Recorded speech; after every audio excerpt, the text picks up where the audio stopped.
Irmãos, boa noite. Nós vamos dar continuidade a essa nossa série de estudos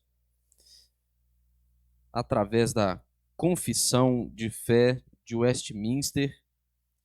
Como sempre vale a pena nos lembrarmos, né? São estudos na Palavra de Deus, nós estamos estudando a Escritura, doutrinas essenciais da fé cristã, mas com a ajuda, com o auxílio desse documento, que é para nós um documento credal, não é? É um dos nossos documentos de fé, que elenca essas doutrinas, que sistematiza, que as explica, né, de maneira a nos auxiliar na compreensão dessas doutrinas conforme elas estão presentes e estabelecidas dentro da Escritura. E nós vamos dar continuidade hoje a essa nossa série de estudos, fazendo considerações a respeito ainda do capítulo de número 23 da Confissão de Fé. Nós estamos falando dos magistrados civis, estamos falando das autoridades civis. Na última quinta-feira, que nós estivemos estudando aqui, antes do nosso congresso de aconselhamento bíblico, semana passada, lembrando aos irmãos que o reverendo Luiz Lacerda foi o nosso professor nos dias que foram os dias do Congresso de Aconselhamento Bíblico. Mas na semana anterior nós estudamos os 2 primeiros parágrafos. Eles nos mostraram um pouco, nos ajudaram a refletir um pouco a respeito daquela que deve ser a nossa reação em relação aos magistrados civis, à autoridade civil, ao Estado, ao governo. Como cristãos, nós podemos e devemos exercer nossa vocação, cumprir bem nossos papéis à luz do que ensina a Escritura. E é importante para nós, irmãos, fazermos considerações acerca desses temas. Acabou que eu tive a oportunidade de lecionar sobre este tema, entre a relação entre a fé cristã e o Estado, a nossa compreensão do Estado, em uma lição de escola dominical aqui, em que nós unimos duas classes aqui. Aí, posteriormente, voltei a esse tema agora com o capítulo 23 da Confissão de Fé. E eu sempre tenho dito nessas ocasiões que às vezes é uma tarefa até difícil, né, falar sobre isso. Por quê? Porque a gente está lidando com muita discussão em torno de questões políticas, de temas dessa natureza. Nós precisamos ser pacientes uns com os outros e precisamos também sermos humildes, reconhecermos que nós temos muitas coisas para aprender ainda sobre esses temas. Em uma era como a nossa, em que o acesso à informação é tão fácil, não é tão rápido, nós não filtramos bem aquelas coisas que nós lemos, o tipo de informação que nós consumimos a respeito de determinados assuntos. A gente não desenvolve uma boa capacidade de avaliar criticamente essas coisas. E quando acontece isso, a nossa tendência é acabar abraçando lados em uma discussão, não é o que nós estamos fazendo aqui. Então é sempre importante frisar isso. E importante fazer considerações a respeito desse tema, justamente para que nós sejamos esclarecidos, por meio da palavra de Deus, a respeito de como é que nós devemos lidar com esses assuntos. Nós cremos, irmãos, e temos nos esforçado para ensinar em nossa comunidade que o Evangelho ele oferece resposta para as mais diversas questões que dizem respeito à nossa vida, tudo aquilo o que nós precisamos saber, a Escritura ela vai nos instruir acerca dessas coisas e não é diferente a respeito do papel do Estado, de qual a nossa relação com o Estado, de como nós devemos viver as nossas vidas em nações divididas, organizadas e governadas por diferentes tipos de magistrados civis. E a gente pensou um pouco sobre o nosso papel nos 2 primeiros parágrafos. Mas hoje a gente vai entrar em um outro tema que diz respeito às autoridades civis, ao governo, ao Estado e à sua relação com a igreja, que é justamente essa relação entre igreja e Estado. Esse é um tema muito caro para nós. Esse é um tema muito caro para a fé cristã, é um tema muito caro para a tradição reformada. E esse parágrafo, que é o parágrafo de número 3, tem algumas considerações para nós a respeito de quais são os limites da atuação do magistrado civil e quais são também os deveres dos magistrados civis em relação à igreja. Isso vai estabelecer para nós, com muita nitidez, de maneira muito clara, que Estado e igreja representam esferas diferentes, ambos sob o senhorio de Jesus Cristo, ambos sob o governo soberano de Jesus Cristo, mas representam esferas de atuação diferentes. Um não deve influenciar diretamente o outro, um não deve se ocupar de realizar aquela que é a função do outro. Tudo isso vai ficar muito claro para nós por meio do parágrafo de número 3. E há uma outra questão ainda que faz com que a gente gaste tempo hoje pensando somente sobre este parágrafo. Esse parágrafo ele é alvo de algumas controvérsias ao longo da história, porque ele é um parágrafo que foi submetido, irmãos, a algumas revisões ao longo da história. Então, sempre que nós estamos falando sobre a Confissão de Fé de Westminster, nós fazemos referência à Assembleia de Westminster, convocada no século XVI, em que se reuniram ali teólogos ingleses para poder redigir este documento. Mas quando nós falamos sobre essa versão que nós vamos ler do parágrafo 3º do capítulo 23, nós estamos falando de uma assembleia que reuniu-se no século XVIII na Filadélfia, nos Estados Unidos. Os presbiterianos norte-americanos, eles sugeriram uma série de mudanças e fizeram algumas revisões nesse parágrafo, porque eles entendiam que a forma como este parágrafo havia sido redigido dava margem para uma interpretação errônea, incorreta a respeito de qual é a relação entre igreja e Estado. E a gente vai ver isso um pouquinho, a gente vai se esforçar aqui para poder olhar para a história e para como essas mudanças, então, elas se desenvolveram. Então vamos ler, como de costume, como nós sempre fazemos, é um parágrafo grande, então prestem bastante atenção. Nos diz assim o parágrafo de número 3. Os magistrados civis não podem tomar sobre si a administração da palavra e dos sacramentos. Laércio, obrigado, irmão. A administração da palavra e dos sacramentos ou o poder das chaves do reino do céu, nem de modo algum intervir em matéria de fé.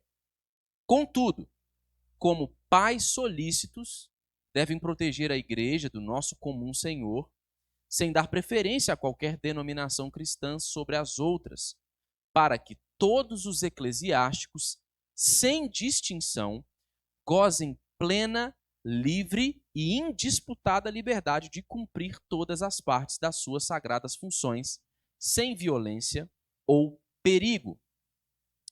Como Jesus Cristo constituiu em sua igreja um governo regular e uma disciplina, nenhuma lei de qualquer estado deve proibir, impedir ou embaraçar o seu devido exercício entre os membros voluntários de qualquer denominação cristã, segundo a profissão e crença de cada uma.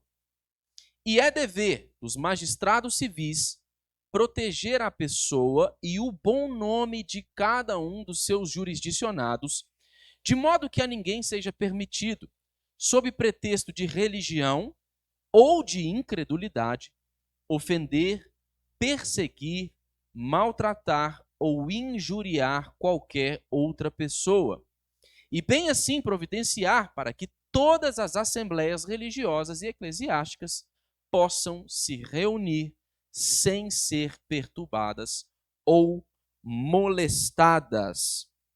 Então, aqui, o que nós temos neste parágrafo, irmãos, é uma visão elaborada da tradição reformada e da tradição bíblica a respeito dos limites e responsabilidades do magistrado civis em relação à igreja, como eu disse. Então, O nosso estudo aqui visa compreender a natureza dessa revelação, conforme o que está descrito no parágrafo que nós lemos, mas principalmente considerando a fundamentação bíblica para aquilo que diz esse parágrafo e os desenvolvimentos históricos que fizessem com que nós tivéssemos acesso a essa versão final do texto da confissão.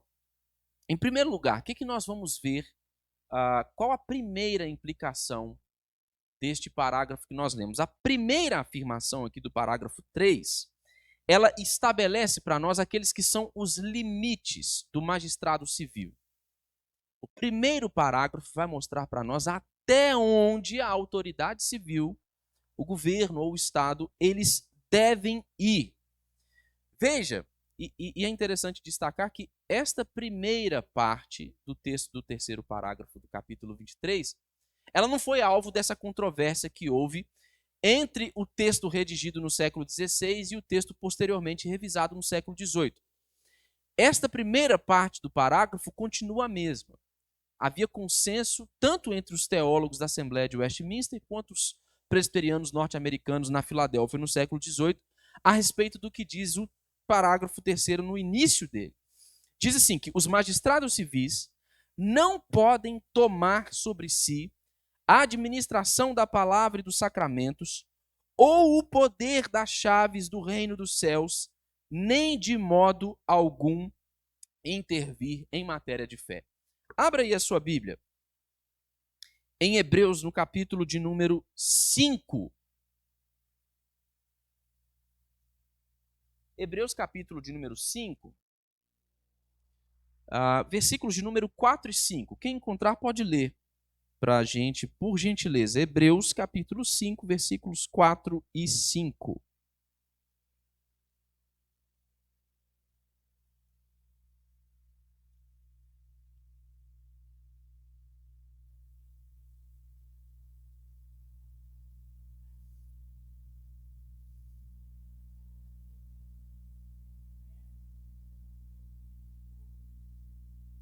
Então, veja só, o que diz no início do terceiro parágrafo?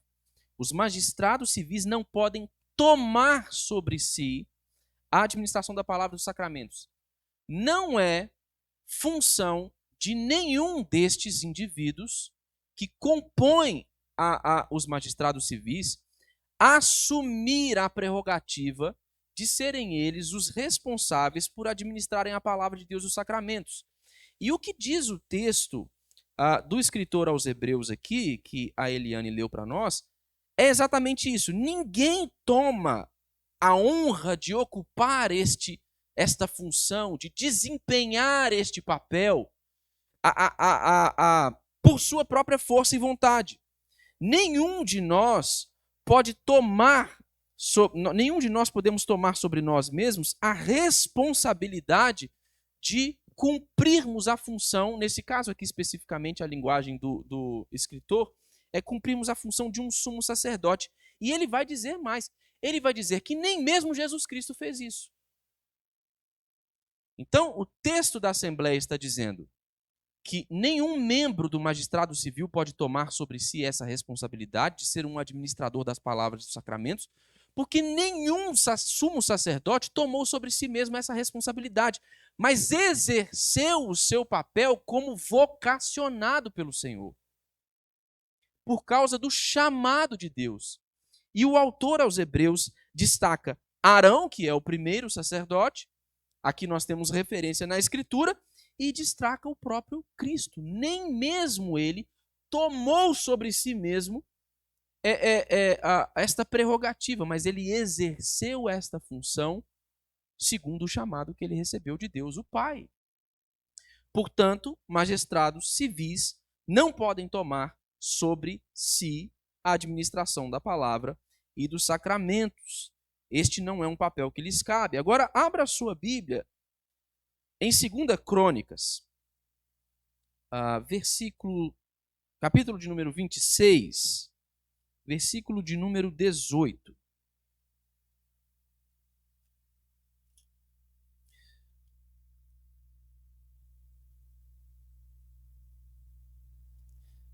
2 Crônicas, capítulo de número 26, verso 18.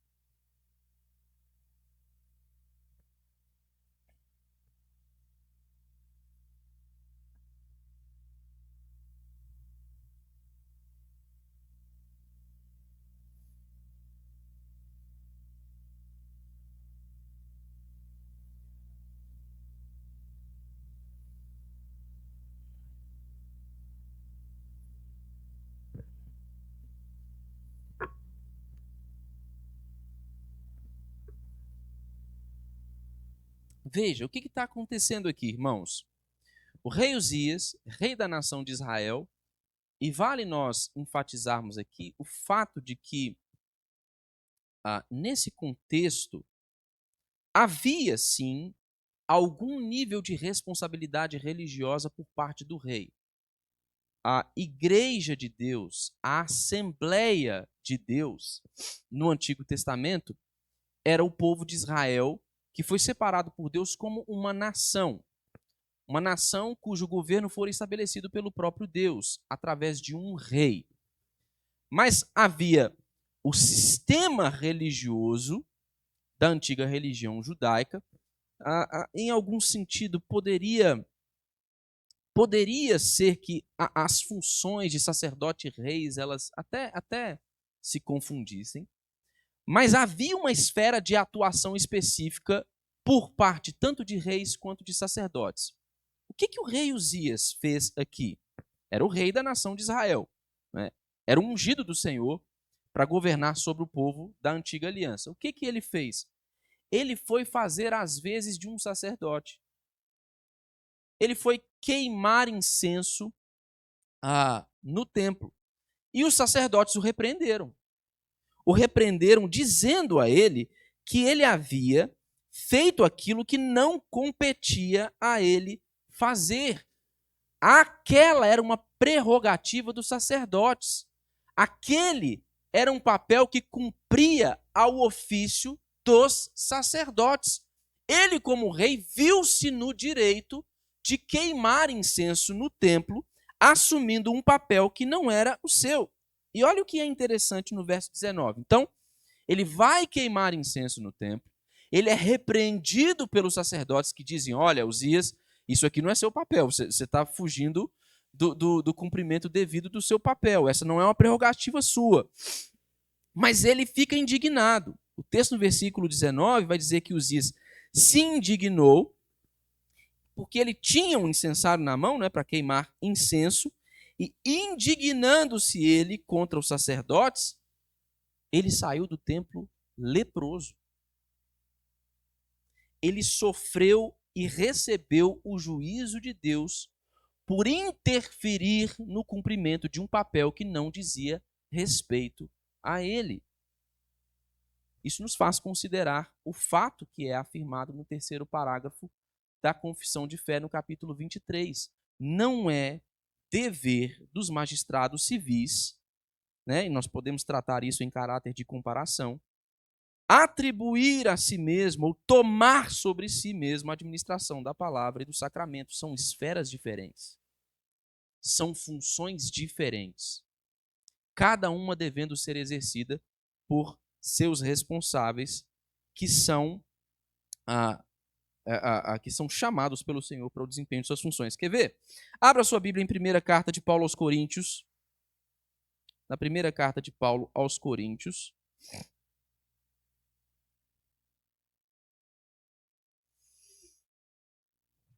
Capítulo de número 4.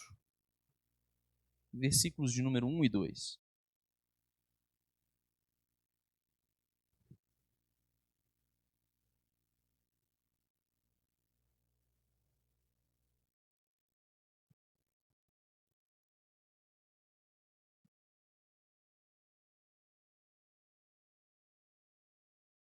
Veja só, Paulo está escrevendo aqui aos ministros do Evangelho. E ele chama os ministros do Evangelho aqui de despenseiros dos mistérios de Deus. Essa responsabilidade, que é a responsabilidade da administração da palavra e dos sacramentos destacada no parágrafo de número 3 que nós lemos, esta responsabilidade ela foi dada por Deus unicamente a oficiais eclesiásticos e não a magistrados civis. Não são autoridades do Estado, não são autoridades governamentais aquelas que devem cumprir a função de serem eles dispenseiros dos mistérios de Deus. São os ministros do Evangelho. O Senhor concedeu este papel aos dispenseiros, né? Ele concedeu o papel de serem dispenseiros dos mistérios de Deus aos oficiais eclesiásticos. Portanto, devem ser eles a cumprirem estas funções. E o texto diz mais, diz que os magistrados civis não podem tomar sobre si a administração da palavra dos sacramentos ou o poder da chave do reino dos céus, nem de modo algum intervir em matéria de fé.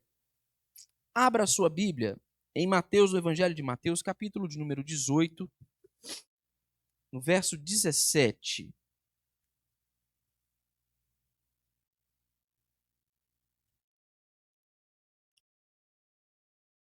Mateus 18, verso 17.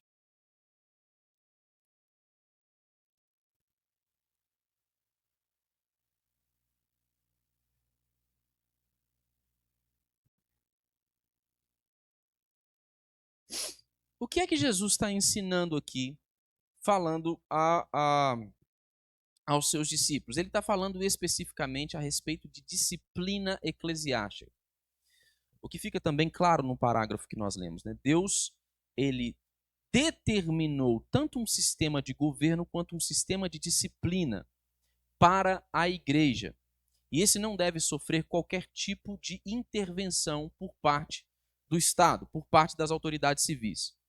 Quando Jesus fala acerca da disciplina, ele está ensinando-nos aqui, irmãos, que se nós temos algum problema grave, que se alguém pecou contra nós, se há alguma coisa de ordem espiritual que precisa ser tratada, deve ser tratada no ambiente eclesiástico.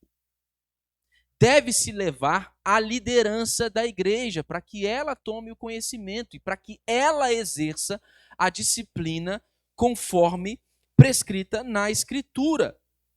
Porque o que é que Jesus vai dizer? Vai dizer que a igreja, a esta liderança, aos presbíteros, né, a estes que são os ministros do Evangelho, ao povo de Deus, fora concedida as chaves do reino de Deus. Isso quer dizer tanto a responsabilidade pela inserção de pessoas no ambiente eclesiástico, para que eles façam parte da igreja, mas há um sentido em que isso diz respeito até mesmo àquilo que pode ser ligado nos céus ou desligado nos céus.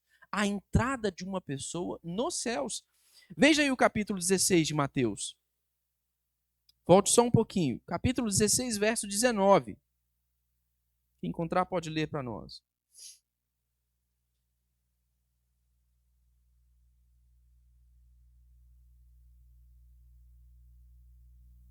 Mateus 16, 19.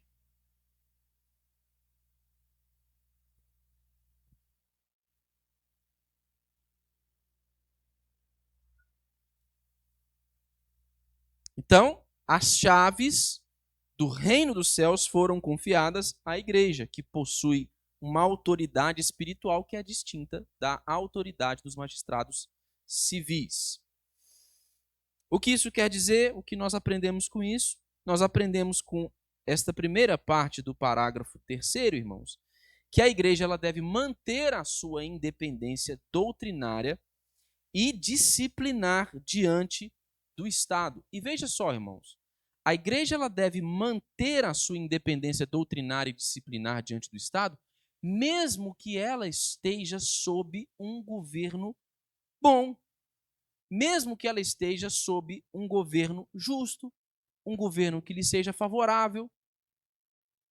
A igreja não deve fazer isso simplesmente quando ela está sob um regime complicado, um governo que atenta contra a sua liberdade, que lhe causa mal. Não há um regime de exceção aqui, olha, haja desta maneira quando for um governo ruim e haja dessa maneira quando for um bom governo. Mesmo diante de um governo justo, de um governo que represente bem para a igreja, é preciso manter esta independência. Esta independência doutrinária e disciplinar entre igreja e Estado.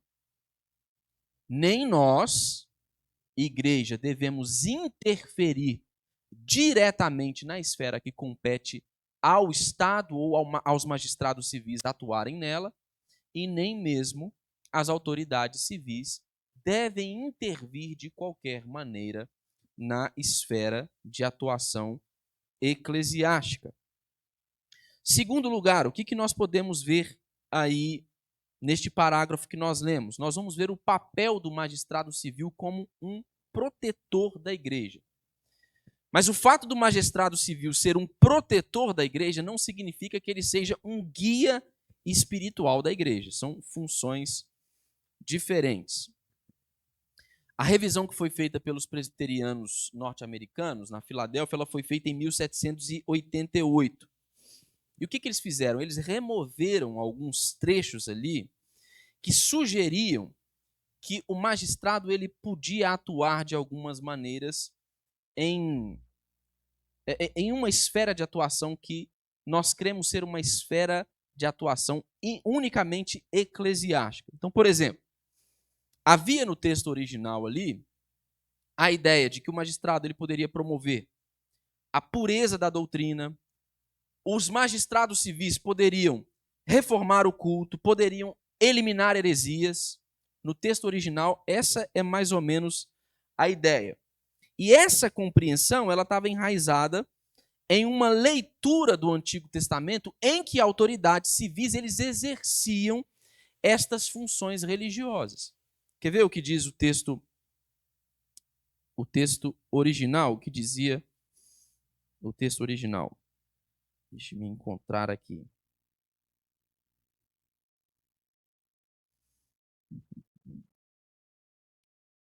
Aqui, ó.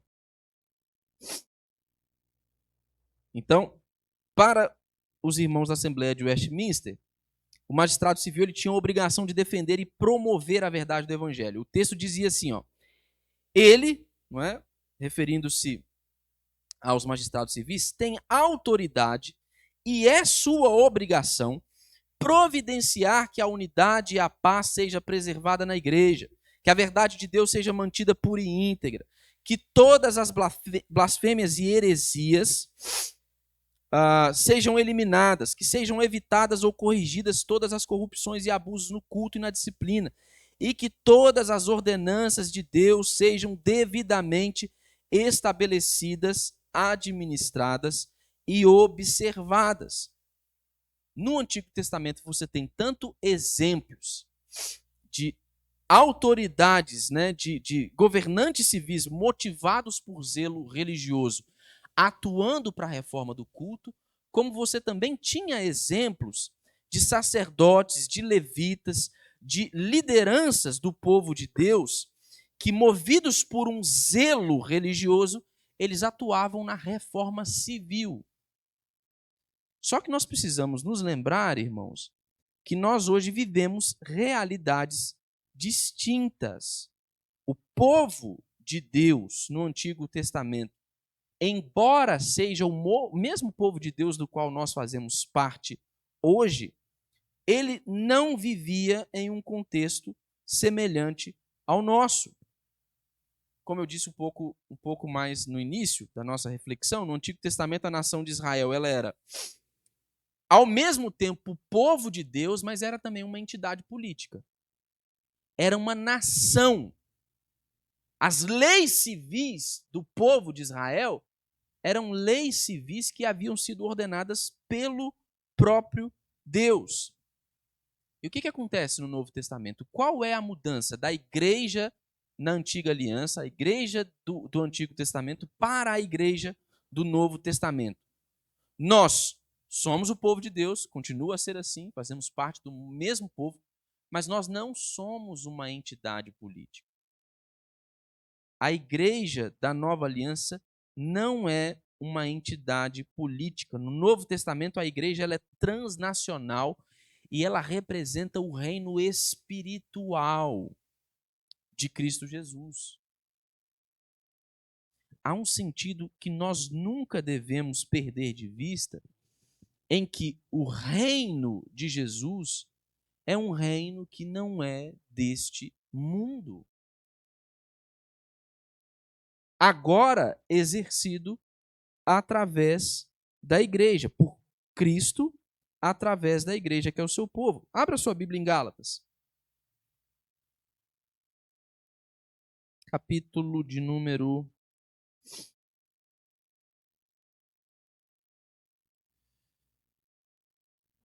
6.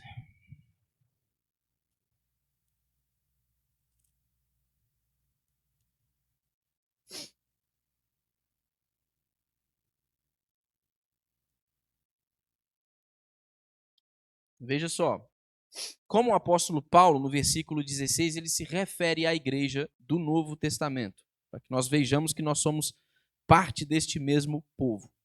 Gálatas 6, verso 16. Quem encontrou pode ler para nós.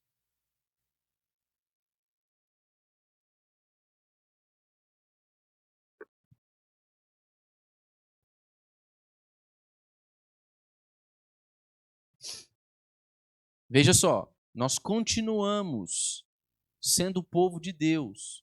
Nós somos o Israel de Deus, como seu povo, como aqueles que foram alvos da sua graça por meio de Cristo Jesus, da graça de Deus por meio de Cristo Jesus, aqueles que foram reunidos, chamados para fazerem parte do povo de Deus, mas não como entidade política. Contudo, continuamos como Israel de Deus. Agora abra sua Bíblia em Efésios, um pouquinho aí à frente, capítulo de número 2,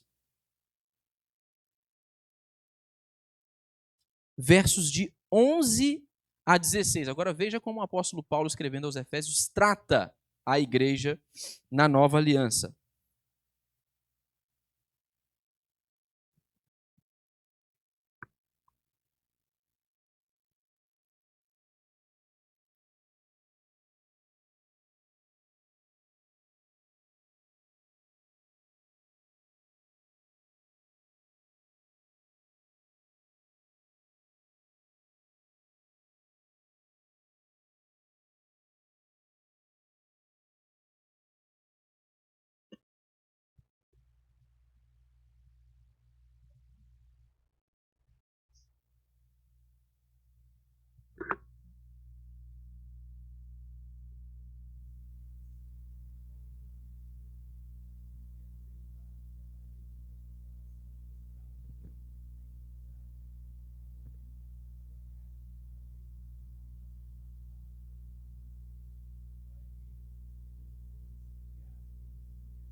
Então vejam só, há uma clara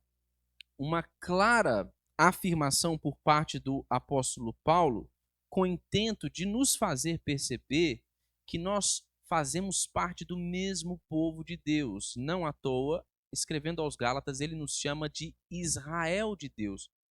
Contudo, este povo de Deus não está mais restrito a limites nacionais, como era na igreja da antiga aliança, que também existia enquanto entidade política, como uma nação organizada. Agora o povo de Deus, ele está existindo, continua a existir no mundo e continua a avançar o reino de Deus no mundo como uma expressão deste reino espiritual. Portanto, irmãos, não é papel dos magistrados civis atuarem como guia espiritual da igreja, como protetores da igreja e de sua liberdade, sim. Como guias, não. Não é papel do Estado combater heresias. Não é papel do Estado promover reformas litúrgicas. Não é papel do Estado e dos magistrados civis cuidar de quaisquer que sejam estas coisas relacionadas à esfera eclesiástica. E nós precisamos nos lembrar de uma outra coisa, irmãos. Nós precisamos nos lembrar que os dons que foram entregues por Cristo Jesus à igreja, eles são dons que não incluem as autoridades e magistrados civis. Abra sua Bíblia agora um pouquinho mais à frente, em Efésios, no capítulo 4, versos 11 e 12.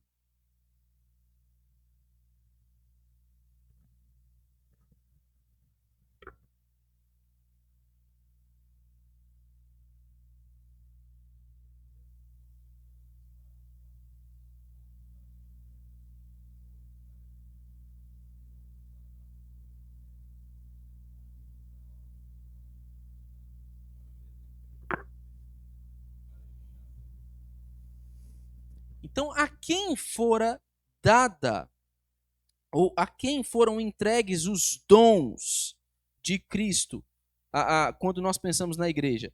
Ele está falando aí, o apóstolo Paulo, sobre o ministério especial de apóstolos e profetas, neste contexto, ainda no contexto do Novo Testamento, mas esta era um ministério especial e eles tinham uma atuação específica em um primeiro momento. E ele vai incluir aí os pastores, evangelistas e mestres.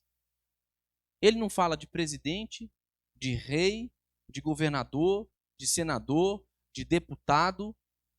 Os dons de Cristo concedidos à igreja não incluem autoridades civis. Portanto, mais uma vez, não é dever do magistrado civil atuar como um guia espiritual da igreja, mas ele tem um papel importante de ser o responsável, não é, por nos oferecer ou por promover a liberdade para que nós, enquanto igrejas, possamos cumprir bem os nossos papéis sem sermos submetidos a qualquer tipo de opressão, violência, por parte de quem quer que seja, mesmo do próprio Estado. Então, a revisão que os norte-americanos eles promoveram aí, ela tem uma compreensão mais nítida entre a separação de igreja e de Estado, né? São esferas diferentes, né? É uma esfera civil e uma outra esfera espiritual, né? E são, portanto, governos distintos. O exercício da disciplina ele é exercido de maneira distinta também, mas ambos estão sob o governo e o senhorio de nosso Senhor Jesus Cristo, mas cada um deles exerce funções distintas. Nós precisamos considerar isso. Uma outra coisa que nós podemos destacar no texto que nós lemos é aquela que é a obrigação positiva do Estado, que eu já mencionei aqui, que é a obrigação de garantir liberdade e proteção à igreja. O texto que nós lemos, que é o texto revisado da Assembleia da Filadélfia, nos Estados Unidos, vai dizer que o magistrado deve agir como um pai solícito, protegendo a liberdade da igreja sem dar preferência a qualquer denominação cristã. O texto da confissão aí faz alusão ao texto do profeta Isaías no capítulo 49. É uma metáfora. Veja aí o que diz o texto. Isaías 49, versículos 23. Sim, pode falar, reverendo.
Uhum.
Eu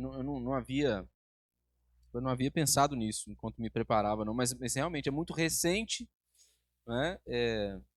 Essa situação da pandemia nos colocou aí diante desse impasse. Houve de fato essa divisão, né? Alguns irmãos entendendo como algo absolutamente normal essa atuação do Estado.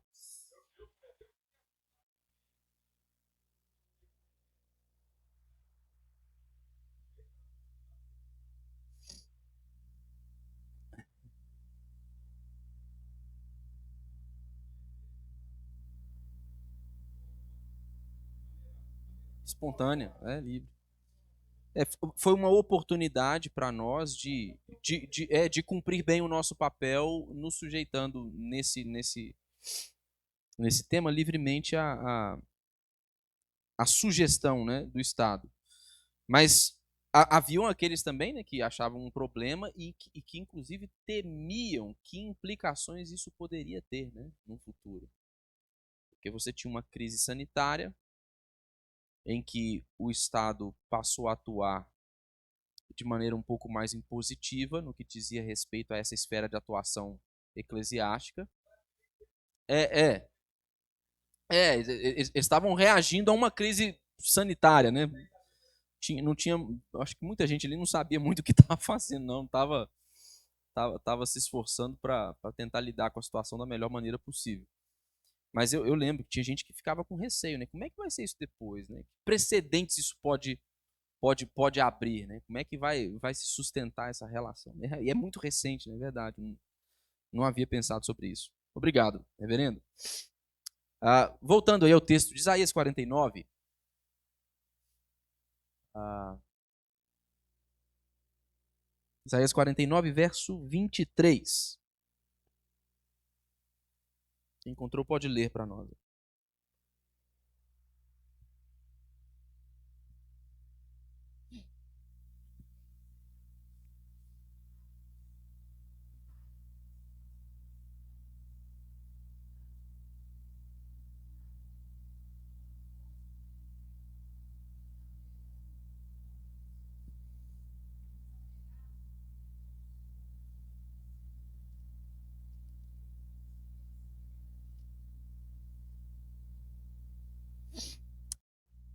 Esta referência a um pai solícito por parte dos teólogos da Assembleia é uma referência a esta. Eles tomam como uma metáfora o texto de Isaías 49, né?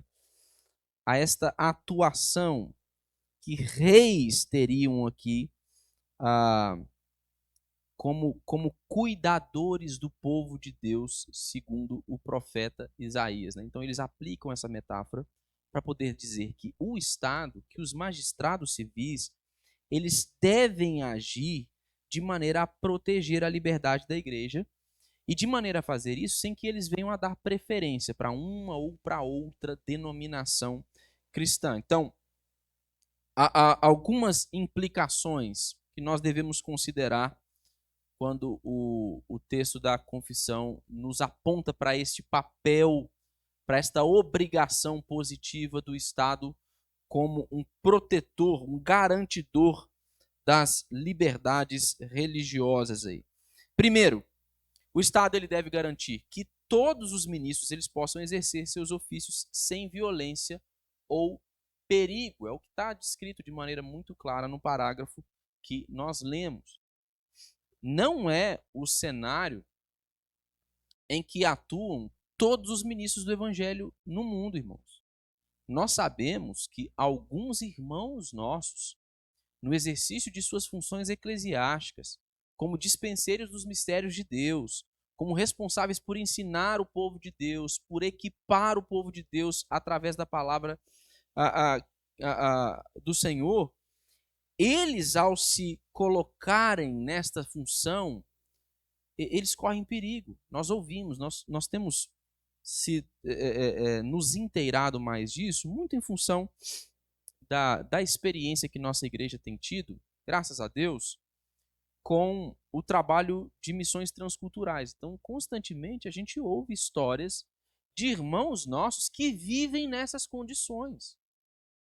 Eles não podem exercer suas funções de maneira livre e desimpedida. E muitos deles lidam com obstáculos que não são obstáculos quaisquer, obstáculos simples, fáceis de serem transpostos. Muitos deles estão correndo perigo de perderem suas próprias vidas para que continuem a atuar como mensageiros do Evangelho, como ministros do Senhor no mundo. Nós gozamos dessa liberdade, desse privilégio no nosso país, graças a Deus. Existem muitos outros países em que governos, em que o Estado, em que as autoridades civis exercem bem as suas funções como protetores e garantidores dessa liberdade. Mas nós sabemos, irmãos, que existem realidades diferentes dessa. Mas o que é que nos chama a atenção? Nos chama a atenção no texto que nós lemos da confissão, e é o que a Escritura vai nos ensinar quando nós vamos lá em Romanos, no capítulo de número 13, que é papel do Estado cumprir esta função.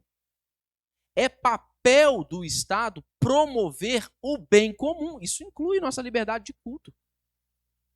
Isso inclui a liberdade para que nós exerçamos os nossos papéis sem que venhamos a correr qualquer tipo de perigo.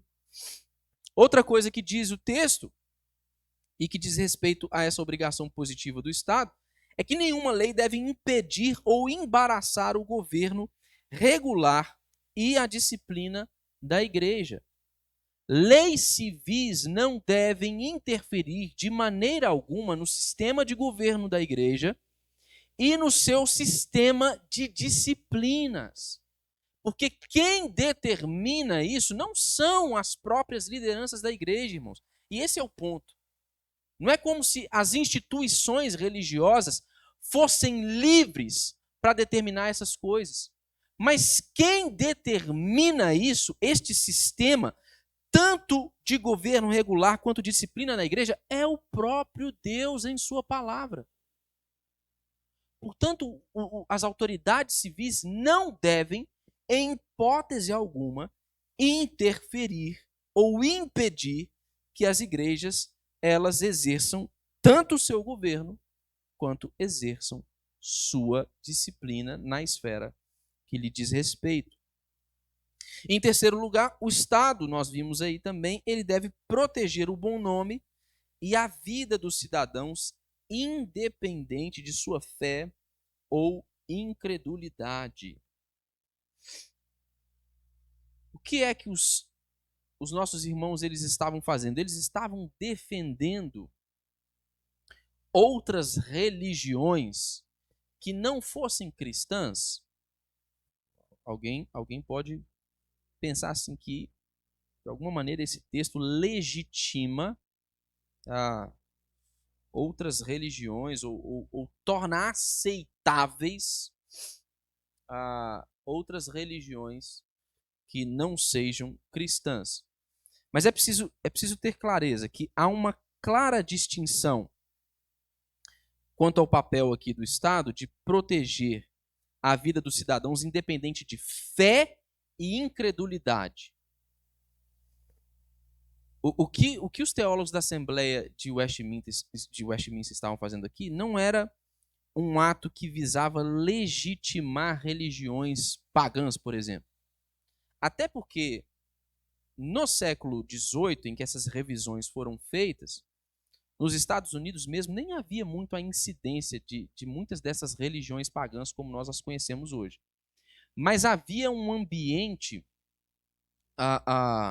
muito plural de religiões dentro do cristianismo. Né? Você tinha, já naquele tempo, calvinistas, você tinha arminianos, você tinha aqueles que eram chamados de Quakers, você tinha o catolicismo romano, todos estes desempenhando seus papéis com liberdade. A incidência de algumas religiões pagãs ela veio a se dar posteriormente. Mas há um sentido em que sim, o texto da confissão ele preza pela liberdade religiosa. Nós não consideramos outras religiões que não sejam cristãs religiões dignas de crédito, nós não as legitimamos. Para nós, elas participam deste espectro da incredulidade. Não fazem parte do universo da fé cristã. Né? São paganismo. Mas eles devem exercer com liberdade também os seus papéis, suas funções. Eles devem ser protegidos de qualquer tipo de perigo. E é interessante, né, irmãos? Porque isso faz a gente pensar sobre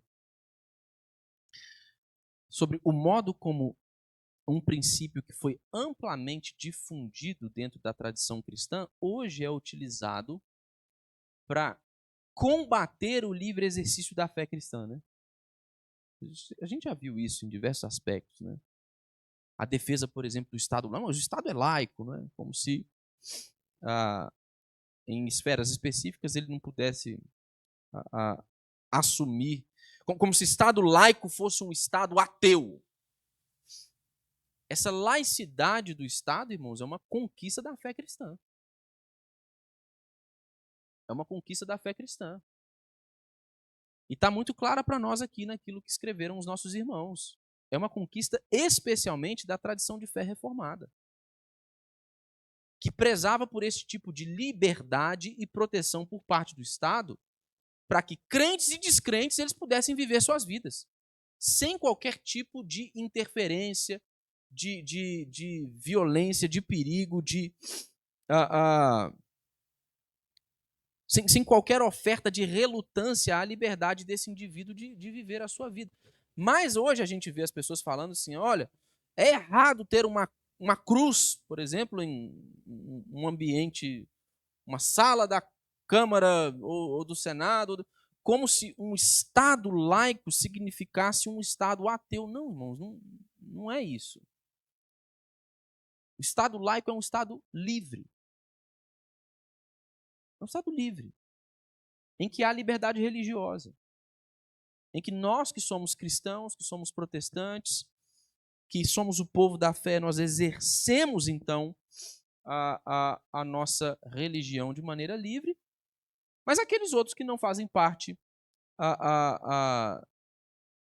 da fé, que não fazem parte do povo de Deus, eles exercem também suas religiões sem qualquer tipo de retaliação. Nós não estamos discutindo o que é certo ou errado de um ponto de vista teológico. Nós estamos discutindo o papel que o Estado deve cumprir como o promotor do bem comum. Isso inclui todas as pessoas, qualquer indivíduo. E essa é uma conquista da fé cristã. Não é? Mas hoje isso é utilizado para poder atentar contra o livre exercício da nossa fé. Não é? Nós temos algumas bases bíblicas, alguma fundamentação bíblica para esse papel do Estado que nós vemos aí. Primeiro, mas nós não vamos ler porque a gente já extrapolou o nosso tempo aqui, Romanos capítulo de número 13, que nós já fizemos menção aqui nos versículos de 1 a 6, que vai dizer para nós que o magistrado civil, que o Estado, né, as autoridades civis são ministros de Deus para promoverem o bem comum. Nós temos 1 Timóteo, primeira carta de Paulo a Timóteo, no capítulo de 2, capítulo de número 2, no versículo 2, dizendo que nós devemos orar pelos nossos governantes a fim de que vivamos vida tranquila e mansa. não somente nós cristãos, todos os que estão sob este governo, sob a autoridade deste Estado. Nós devemos orar pelos governantes para que todos nós possamos viver vida tranquila e mansa. Então, irmãos, a liberdade religiosa ela deve ser defendida não apenas como um princípio civil, mas ela deve ser defendida como expressão dessa ordem criada por Deus, que distingue claramente os domínios entre igreja e Estado. Há uma distinção clara. Por último, a revisão feita pela Assembleia da Filadélfia representou um desenvolvimento significativo, irmãos, dentro da nossa própria tradição, da tradição de fé reformada, porque ela reafirmou a suficiência da igreja como instituição espiritual, dotada por Cristo, como nós vimos, de dons, não é? E ofícios necessários. E nós vimos, por meio destas revisões, que a função do Estado não é governar a igreja, mas é proteger a igreja e garantir que ela possa exercer livremente o seu chamado sem qualquer tipo de interferência do próprio magistrado civil. Então, irmãos, nós que vivemos em um contexto de liberdade religiosa, devemos agradecer a Deus por isso. Devemos agradecer a Deus porque nós temos a nossa liberdade garantida para que possamos viver como povo de Deus em nosso país. Nós, irmãos, devemos orar pelos nossos governantes. Devemos orar para que nós não enfrentemos qualquer tipo de mudança neste cenário que nós vivemos com ele hoje. E a gente sabe, irmãos, nós sabemos que existem tensões constantes no que diz respeito a este tema. Então, mais do que nunca, devemos orar. Mas sempre confiando no Senhor também, sabendo que Ele é soberano sobre todas as coisas. E devemos também, irmãos, zelar para que a igreja não se submeta a qualquer autoridade que não seja a do seu único Senhor, a saber, o nosso Salvador, Jesus Cristo.